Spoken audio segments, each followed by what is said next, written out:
ganito. Hindi natin ito naranasan sa panahon ng mga Duterte. Dahil sa panahon ng mga Duterte, puro lang negative, no? Puro lang pagtsugi sa ating kababayan. Puro lang mumurahin ang mga mahihirap, no? PI daw yung mga mahihirap. Mama, sa gutom. Sabi ni Duterte, no? Mahirap kayo, PI kayo. Kayo sa gutom. Oh, kina-curse niya. Duterte curse the Filipino people na mahirap kayo. Ang hirap sabihin, baka maano ako sa ano, no? May mura no? O, ipakita na lang natin yung video, no? Yung video ni Duterte. Yan. Mahirap kayo. To. Modernize yan. Umalis kayo. Ayan. Pag hindi nyo na-modernize yan, Ayan. umalis kayo. Mahirap kayo. Putang ina. Sige. Magtiis kayo sa hirap at gutom. Wala akong pakialam. January. Pansin nyo ba? Nagsigawan pa ang mga DDS. Guys, yan ang mga DDS. Sila ay mga bugok. Biruin mo minura na, mahirap kayo. PI, wala akong pakialam. Mamatay kayo sa gutom. Nagsigawan pa at nagpalakpakan ang mga DDS. Yan ang mga DDS, mga kaibigan. Yan ang mga DDS, no? Ganyan po sila. Ganyan po sila ka, ano ba tawag doon? Ganyan sila ka bugok.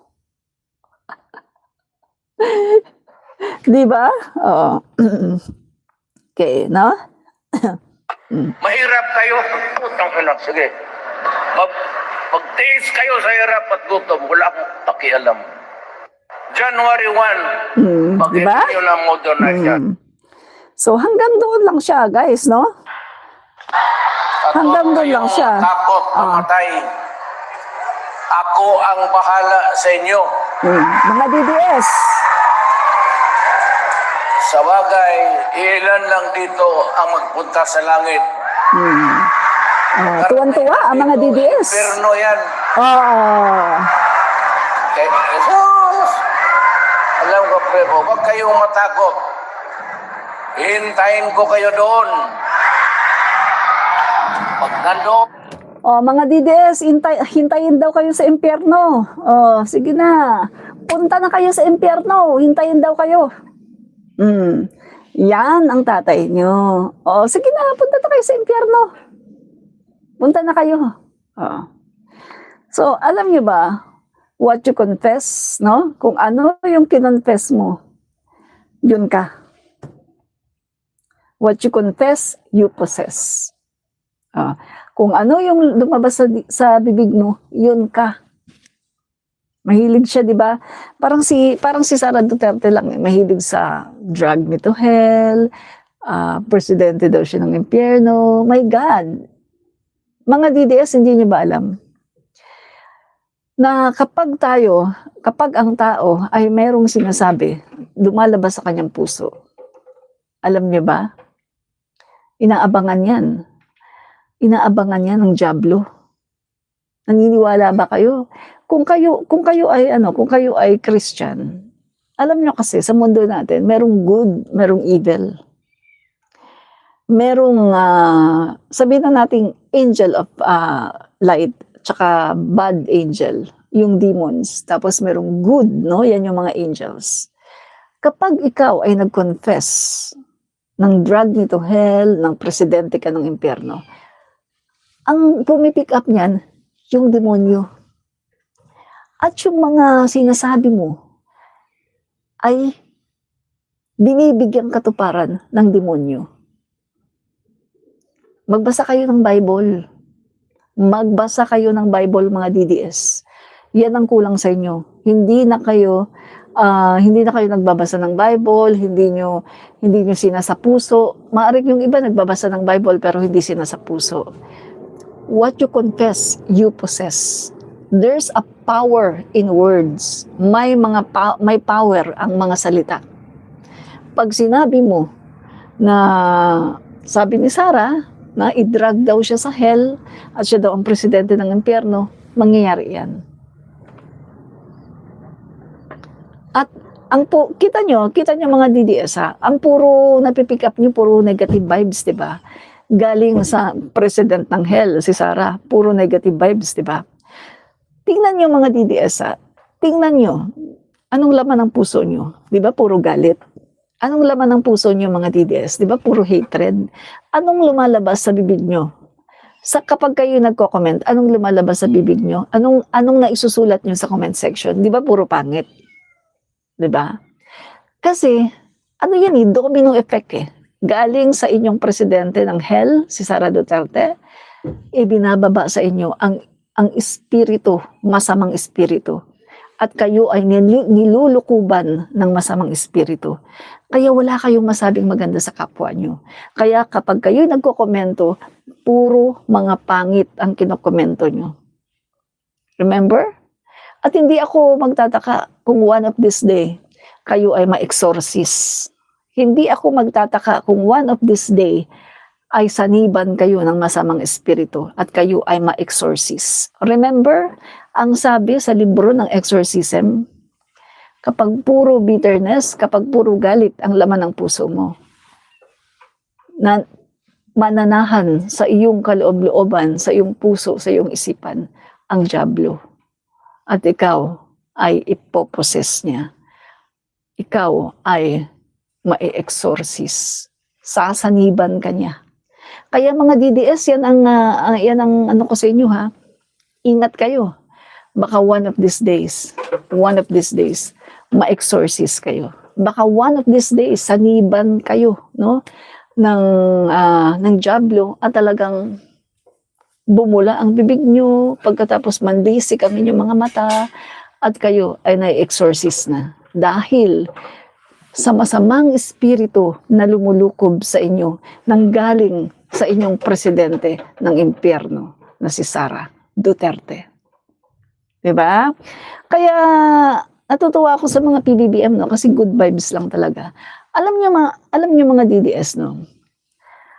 Ang mga loyalista, ang mga Marcos supporters, ever since good vibes lang eh. Good vibes. Hindi ka makakakita ng loyalista na nagsasabi ng masama sa kapwa niya na katulad ng maganon ka na. Wala, never ka makita ng loyalista na ganyan. Wala kayong makikita ng loyalista na nagsasabi ng masama, nag-wish ng masama sa kanyang kapwa. Bakit? Kasi yung aming idolo, PBBM, mga Marcos, no? President Marcos, ang aming idolo, good vibes. May takot sa Diyos, may pananampalataya sa Diyos, mayroong paggalang sa mga tao, sa mga Pilipino. So kung gano'n ang puso niya, mabuti ang puso ng aming Pangulo, ang na-impart din niya sa amin ay kabutihan. At ang na-impart niya sa amin, ang kanyang spirit, no? Yung spirito niya ay kabutihan. Kaya ang mga Marcos supporters at mga Marcos supporters ay mga mabubuting tao. At never kaming nagsalita ng masama sa aming kapwa. Anong sabi sa Bible? What you sow is what you reap. Kung anong ginawa mo sa kapwa mo, babalik sa'yo. Pag nagtanim ka ng mga masasamang salita sa kapwa mo, babalik sa'yo. Magtanim ka ng galit, babalik sa'yo. Magtanim ka ng masamang gawain sa kapwa mo, babalik sa'yo. Kaya huwag kayong magtataka if one of these days, babalik sa inyo ang masama na ginawa ninyo sa inyong kapwa, ang lahat ng mga words na sinabi ninyo sa inyong kapwa, babalik sa inyo. At ang masama pa nito, pati pamilya nyo. Pati pamilya nyo, damay. Kaya kita nyo, no? Tingnan nyo, hindi nyo ba napapansin dito? Dito nga lang sa comment section, no? Hindi nyo ba napapansin? Nakita nyo naman siguro, maraming DDS dito. Nakita nyo naman siguro kung gaano kasama ang mga komento ng mga DDS dito. Pero nakita nyo ba ako na nag-fight back? Nakita nyo ba ako na nag-fight back ng mga bad words sa inyo? Di ba hindi? Kasi naniniwala ako sa prinsipyo ng Biblia na ang lahat ng mga tinatanim natin, mapasalita man, mapagawa, o kahit anuman, may balik yan sa atin. Magtanim ka ng mabuti, babalik sa'yo. Diba? Kaya yan ang prinsipyo ko sa buhay. Kasi nagbabasa ako ng Biblia at ang Bible gusto kong ipamuhay, no? Hindi yung magbabasa lang pagkatapos wala na, no? So, kung magbabasa kayo ng Biblia, isa pamuhay ninyo. Huwag kayong gumaya sa inyong presidente ng impyerno. 'Di ba? Remember yung sinasabi ni Sarah noon, yung Lenten season. Magnilay-nilay tayo pagkatapos kinabukasan pinagmumura yung Marcos. Remember si Sara Duterte? Lenten season, 'di ba? Meron siyang mensahe na magkapatawaran, magnilay-nilay tayo ngayong Lenten season. Aba, kinabukasan may nag-press conference, pinagmumura si PBBM.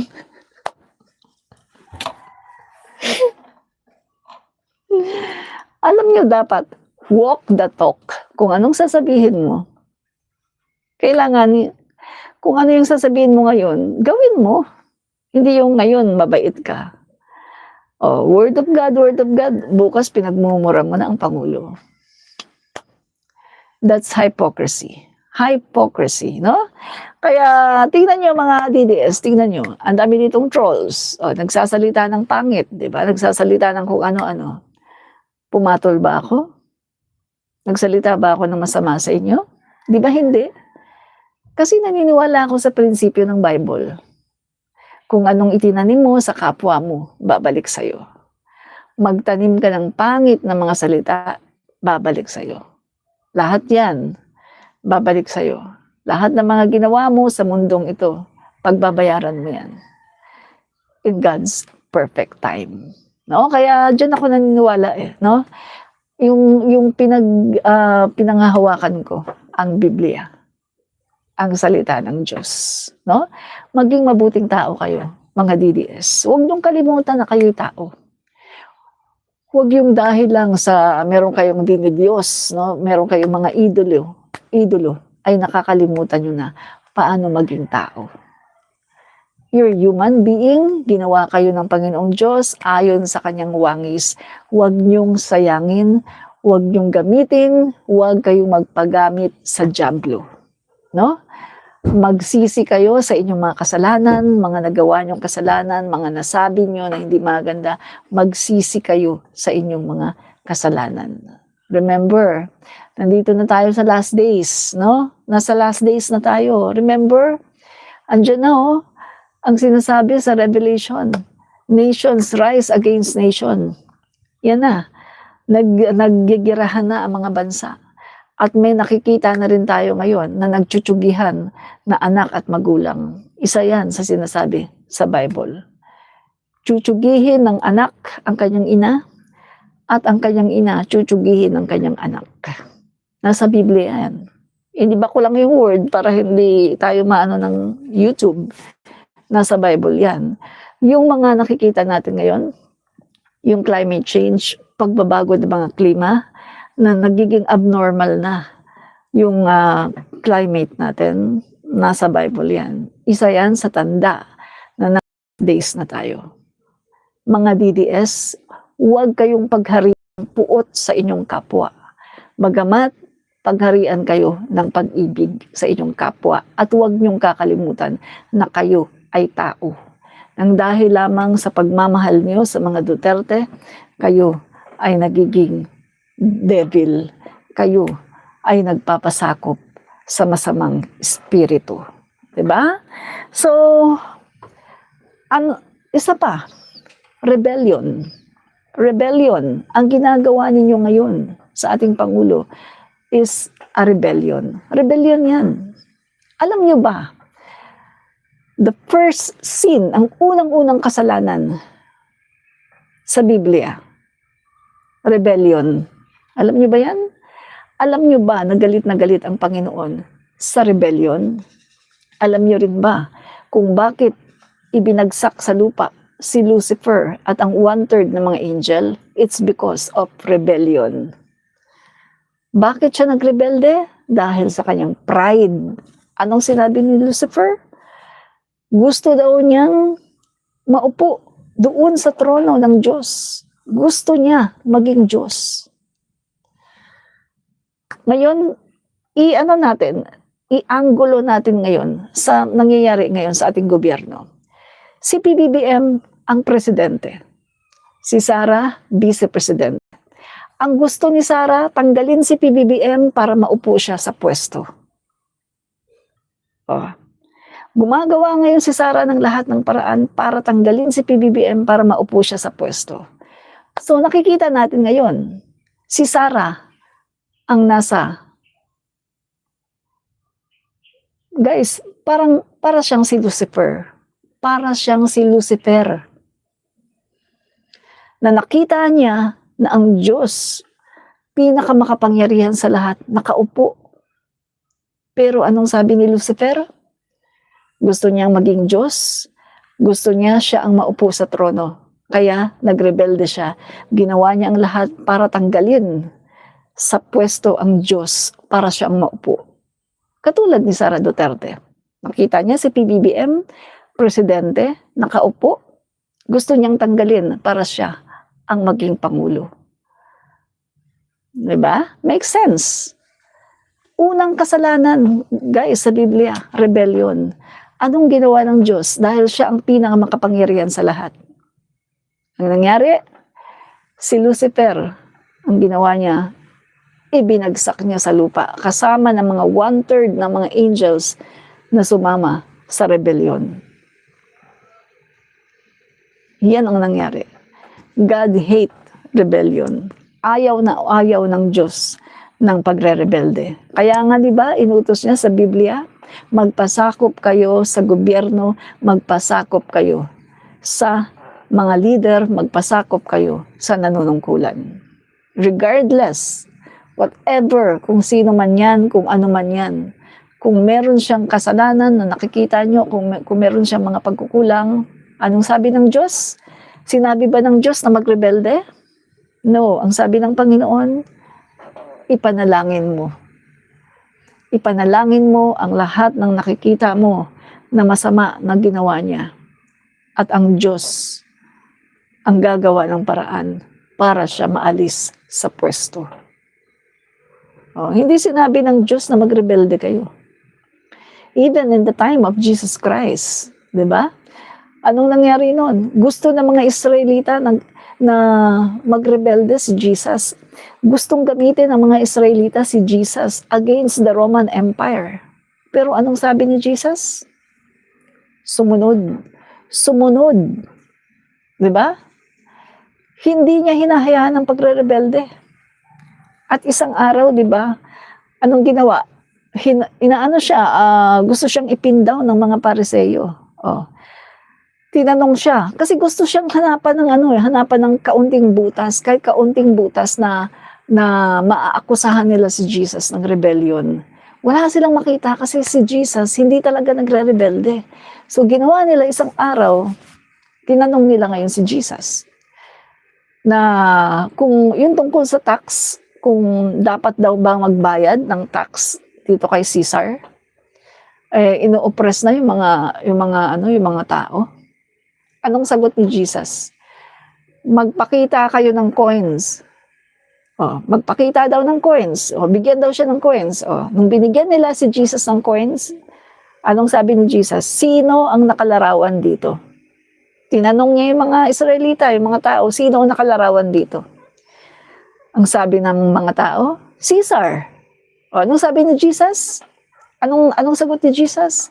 Then, give to Caesar what is for Caesar, and to God what is for God.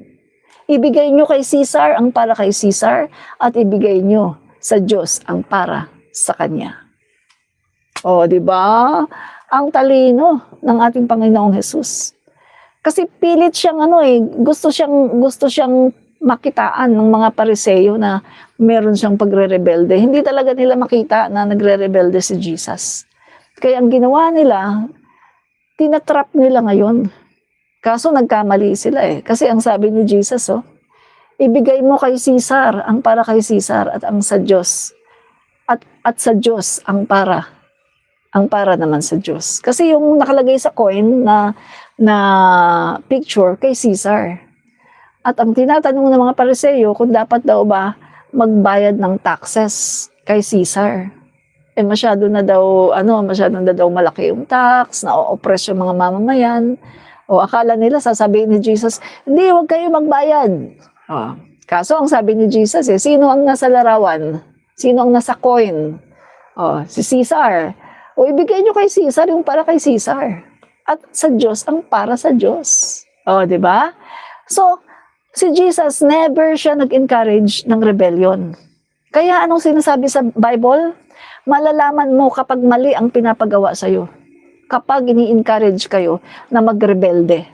Kapag ini-encourage kayo na mag-go against the government, ibig sabihin, mali ang pinapagawa sa inyo. Ibig sabihin, mali ang sinasabi sa inyo. At ibig sabihin, mali ang inyong pina-follow.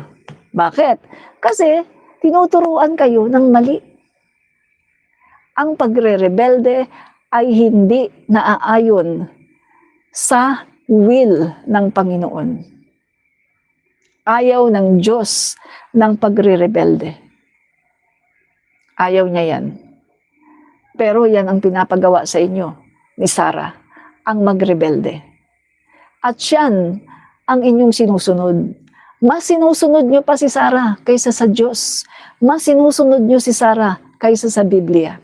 Ang inyong Diyos ay si Sarah. Alam niyo sa totoo lang ngayon sa panahon ngayon, parang wini-wish ko nga, sana mag-second coming na. Sana dumating na kaagad si Jesus. Para tingnan natin ang gagawin ng mga DDS. Siguro magsisisi itong mga DDS at talagang magpapalahaw sa iyak. Patawarin mo kami, Lord, patawarin mo kami. Pero, anong sabi sa Bible?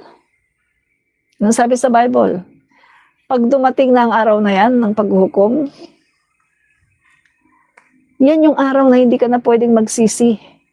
Yan yung araw na hindi ka na pwedeng magsisi sa kasalanan mo.